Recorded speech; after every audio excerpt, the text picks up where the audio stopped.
बदलण्याचा विचार घाईगडबडीत करायचा नाहीये. सगळ्यात महत्त्वाचं या काळामध्ये आपले विचार हे सकारात्मक असणं महत्त्वाचं असतं. आता ही गोष्ट खूप अवघड आहे. जर अवतीभोवती नकारात्मकच घडत असेल तर कुठून सकारात्मक विचार आणायचे, नाही का, असं वाटू शकतं. पण हीच तर खरी परीक्षेची वेळ आहे. माणसाचा खरा स्वभाव कसा आहे हे त्याच्या पडत्या काळात किंवा अडचणीच्या काळातच कळतं.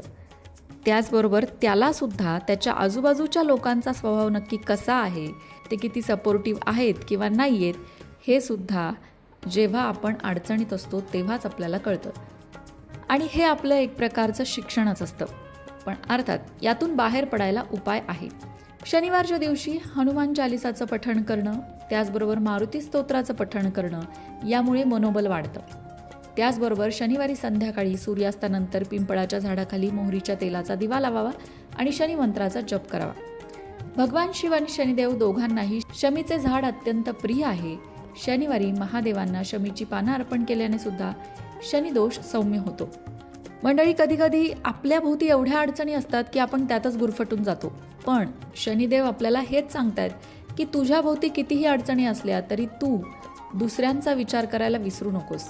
म्हणूनच शनिवारच्या दिवशी दानधर्म करणं किंवा गोर, गरीब, अनाथ, अपंग या लोकांसाठी आपल्याला काही करता आलं तर ते नक्की करावं.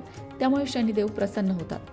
शनिदेवांना खोटं बोललेलं, कुणाचीही फसवणूक केलेली अजिबात आवडत नाही. म्हणूनच जर तुम्ही तुमच्या कामाच्या ठिकाणी किंवा तुमच्या रोजच्या वागण्यात सुद्धा जर सतत खोटं बोलत असाल, कुणाला फसवत असाल किंवा घरातल्या ज्येष्ठांचा अपमान करत असाल, आईवडिलांना सांभाळत नसाल, आईवडिलांना त्रास देत असाल, तर मात्र शनिदेवांच्या कोपापासून तुम्हाला कोणीही वाचवू शकत नाही. कारण शनिदेवांना प्रसन्न करायचं असेल तर सगळ्यात आधी वागणं सुधारावं लागतं. त्यासाठीच आपल्याला शनीची ढैया किंवा 7.5 येत असते, आपलं वागणं सुधारण्यासाठी. आणि हा अगदी सोपा उपाय, पण हा कुणाला सांगून पटत नाही. 7.5च्या काळात म्हटलं ना, तुमच्या घरातल्या ज्येष्ठ व्यक्तींची सेवा करा किंवा 7.5च्या काळामध्ये थोडं दानधर्म करा.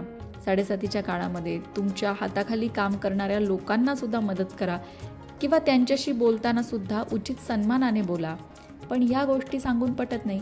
अरे याने काय होणार आहे, एवढ्याशा गोष्टींनी काय होणार आहे. पण हा वागण्यातला छोटा छोटा बदल करून बघा, तुम्हाला नक्कीच त्याचा सकारात्मक परिणाम दिसेल. या व्यतिरिक्त आता तसं पाहिलं तर पुढच्या जूनमध्ये म्हणजे जून 2027मध्ये कुंभ राशीच्या लोकांची 7.5 संपणार आहे.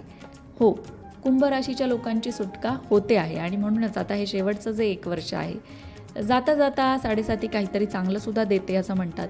त्यामुळे नक्कीच तुम्ही जो त्रास आत्तापर्यंत काढलेला आहे त्यातनं काही ना काहीतरी